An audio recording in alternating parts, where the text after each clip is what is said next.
Alitrashan man keessatti daa'imni umrii 12 fi manguddoon ganna 70 akka argaman namni tasahalellaa sana keessa lubbuun hafe Oromiyaa miidiyaa neetwoorkitti hime. Namni kun Burrusee Lammaa jedhama. Yeroo namoota aanaa warra Jaarsootti hallayyaarra dhaabu rashananitti waan rukutame fakkaate hallayyatti of darbee lubbuun hafe.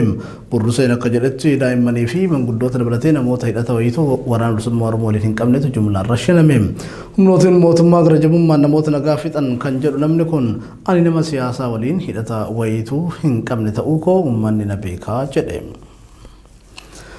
Dhaabbanni mootummoota gamtoomanii ajjecha musliimoota Itoophiyaa irratti raawwatame rifaayisaadha jedhame. Komishinarri mirgaa namoomaa dhaabbata mootummoota gamtoomanii Miisheel Baachileet naannoo Amaaraa Gondaritti dhuma baatii dabree ajjecha hawaasa musliimaa irratti raawwatame nama gaddisiisa jedhan.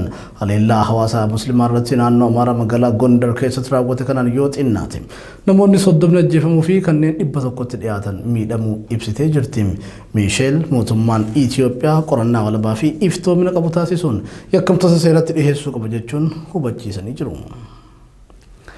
Lammiileen Itoophiyaa dhibboota lakkaa'aman biyya Suudi Arabiyaa mana hidhaa Naajiraan jedhamu keessatti hidhamanii yeroo dheeraaf dararamaa jiraachuu himan.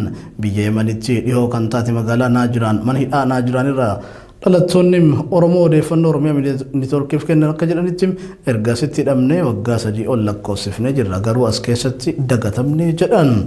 Isaan kaawwaniin adda kan isaan godhu lammiileen kun osoo karaa Yemeniin daangaa qaxxaamuranii biyya Suudii seenaa jiranii kan gaara keessatti poolisootaan qabaman ta'uu himanii hanga ammaa imbaasiin Itoophiyaa biyya Suudii jirus nutti hin dhufne bilbilus argachuu hin dandeenye jedhu. Lammiileen Yemen daangaa kanarratti kotorbaandii akka daldalan kan himan lammiileen kun poolisoonni biyyattii kotorbaandii kana gaafa qaban baqattoota karaa sana yaa'u qabanii sodaachisuun akka isaan kiyya jedhan ajajanii mana hidhaa geessu jedhu. Ergasii hidhaa hanga waggaa 15 darbees murtoo ajjechaa namatti murteessu kanneen murtii fixates bahaa hin jiran dhukkuboota garagaraatiif saaxilamne wal'aansa dhabuun rakkoo hamtuu keessa jira jechuun himan. Oduutum raafii oduu wal qabatee lammiileen Itoophiyaa biyya Suudi Arabiyaa magaalaa Riyaad mana hidhaa Xariiqal Karji keessa jiran dararamaa keessa jiraachuu himan. Lammiileen kunneen Oromiyaa miidiyaa neetwoorkiif yaada kennaniin lubbuu isaaniitiifuu sodaa keessa akka jiran dubbatan. Haalli qabiinsa mana hidhaa akkaan hammaachuu fi dhukkubsatanii yaala dhabuun cinatti guyyoota dheeraaf gadi bahanii qilleensa fudhachuu dhabuun rakkoo saaxilamaa jiraachuu maniiru. Kutaan itti hidhamnee jirru karaa hundaan ukkaanfamtee jirti qilleensa argachuu waan hin dandeenyeef namoonni hedduun ijaan wal arguu dadhabaa jiru jedhu.